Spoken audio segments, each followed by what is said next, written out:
All right, everyone, welcome in. Today, we're tackling purpose, like really getting in there. Unpacking it. Exactly. And we've got some great stuff to unpack with. Excerpts from Create Crucial Insight. That's by Thomas J. Buchholz. And a sharp video analysis by Blaine Gates, he's a leadership coach, really gets you thinking. So, listeners, get ready for some serious aha moments as we, dive deep into this. Buchholz, he gives us this framework, calls it state purposes. Basically, it's like 3 big buckets, right? 2 buckets, yeah. That's Got right. it. Effects, agendas, And potential. sounds kind of basic at first, maybe, but trust Well, me, he layers it on. It's fascinating. he goes deep. So instead of just saying set goals, which everyone and their cat tells you to do, Right. Buchholz is like, hold on, why are you setting them? What's the driving force? It's about understanding the nuances of motivation. He's not just scratching the surface. Exactly. And this comes out strong in the effects bucket, which I got to admit was my favorite. Oh, yeah. Yeah. What resonated there for you? Well, he doesn't just say make a difference, which again sounds great, but kind of vague. Sure. He breaks it down. Enhancing lives, satisfying principles, even just having fulfilling experiences. It's about the impact you want to make. The ripple effect. And he ties this back to his own work experience, which I thought was smart. Oh, right. Working with the U.S. government, trying to revamp their whole information services thing. Huge undertaking. And he uses this example to illustrate the effects idea perfectly. Yeah, so it's not just about let's modernize some databases, which, don't get me wrong, tech is important, but he was going for something bigger, Yeah. enhancing the lives of everyday people. Exactly. By making those government services more efficient, more accessible, that's a powerful effect. And it's not just Buchholz saying it either. He quotes this government manager in the book. I love when authors do that, by the way, adds credibility. Absolutely. Brings it to life. Right. And this manager basically said, we used to be all about process, not people. Buchholz, he helped us flip the script. That's change you can measure. And it connects to another key idea from the book, which Gates also picks up on in the video, catalytic leadership. Okay, yeah, that one stuck with me too. Yeah. So what's it all about? Catalytic leadership. It's about being a force for positive change, not just managing what's already there, but making things better. And Buchholz really pushed for that within the government.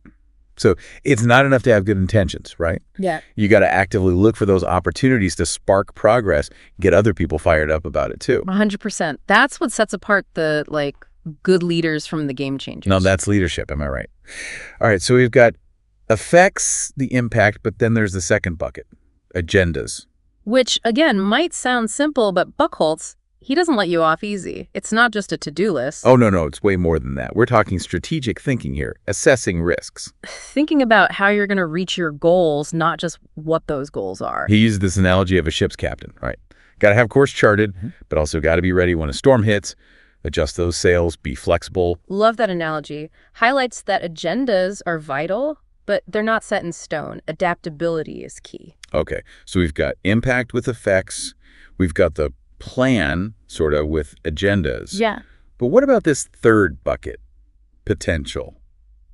Feels kind of broad, Yeah, it's where things get really interesting. Think of it like this.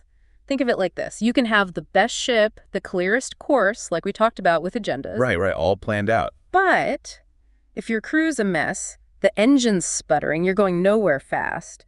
Potential is about you, the resources, skills. Okay, so it's about building yourself UP, Oh. so you can actually achieve those big goals you keep mentioning. Exactly. It's like Buchholz, he talks about how he built these relationships, right? Key people in the government helped him get things done. Yeah, navigating bureaucracy, that takes finesse. So it's strategic relationship building, but also... Well, Gates, in the video, he points out Buchholz was always learning, constantly enhancing his own WN knowledge base. Which makes sense, right? The more expertise you bring to the table. The more valuable you become, more influential. He wasn't coasting on past successes, always pushing that potential upward. That's huge. It's easy to get comfy, think I've made it. But Buchholz is like, nope, keep learning, keep growing. Lifelong student of, No. well, in his case, leadership and government. Yeah. But it applies broadly. And here's where Gates gets really tactical, uses this analogy, compares a camp counselor to a Wall Street financier. Okay, now those sound like wildly different jobs. Besides maybe needing to handle some high-energy personalities. Right. But he makes this case that both roles, at their core, require forming agendas to be successful. Just different contexts, different scales. Hold on, I need to catch up here. How's a camp counselor forming agendas like some big shot financier? Explain it to me. Think about it. Yeah. The counselor, they're creating those engaging activities for their campers, right? Setting goals for each day, each week, making sure everyone's on the same page. Okay, so creating structure, direction, even if it's for like capture the flag instead of, I don't know, stocks. Exactly. It's leadership, mini organization, even if it's just for the summer.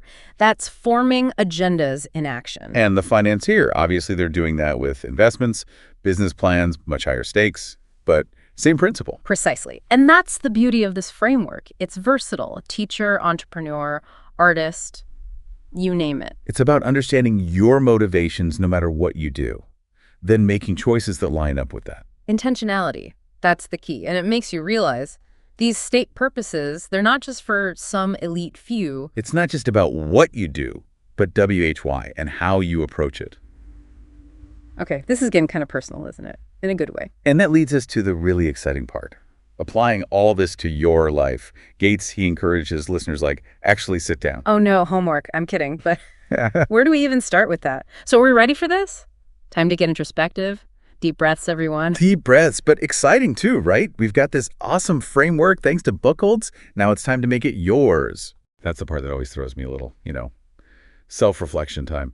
But okay, I'm game. Where do we even begin with this? Well, Gates, he gives some good advice in the video. He says, start with those state purpose subcategories. Use those as your guideposts. See what clicks. So like grab my notepad, my thinking juice of choice. We're doing this right now. Exactly. But instead of just checking boxes, he wants you to really think about what truly motivates you, what gets you fired up, even if it's not your job, not your official title or anything. Ooh, okay. That I can work with, off the top of my head. I love connecting people, even if it's just recommending a book, a new coffee shop. Yeah. Is that enhancing lives? Or maybe shaping potential? You're already doing it. See, that's the thing. It's not about forcing yourself into this framework. It's about noticing those patterns. What are you already drawn to? What feels natural? Okay, that makes me feel better. Less pressure. Yeah. But so let's say someone's listening and they realize, whoa, forming agendas really gets me going. Yeah. But they're stuck in this job where they've got zero autonomy. That's a sign, isn't it? Huge E sign. Right. And that's the power of this, right? It helps you make intentional choices. Maybe you speak up at work, ask for more ownership over projects. Maybe you start that side hustle you've been dreaming about. Okay, so less existential crisis, more like strategic life planning. I like the sound of that. But what about the folks out there who are all about creating effects? That feels big, almost overwhelming. How do you even measure that? Remember Buchholz's example? With the U.S. government, he didn't just snap his fingers and fix everything. Right, it's not a magic wand situation. Exactly. It was about focusing on those smaller, achievable effects. Make this one service more user-friendly, and then that has a ripple effect. So not curing world hunger on day one. Maybe it's volunteering at the local food bank, or even just being more mindful of food waste at home. You got it. It's about alignment, your actions matching up with your values one step at a time. And the more you understand those state purposes, the more those small steps lead to something bigger, more fulfilling. This has been amazing. We went from these big picture ideas to really personal stuff. Love that. And remember, this isn't a one and done deal. Your state purposes, they can change as you grow. That's okay. Just stay curious, stay intentional. Beautifully said. So, listeners, here's your challenge. What will you do with this? Grab that notepad, find your why, and get ready to make some magic happen.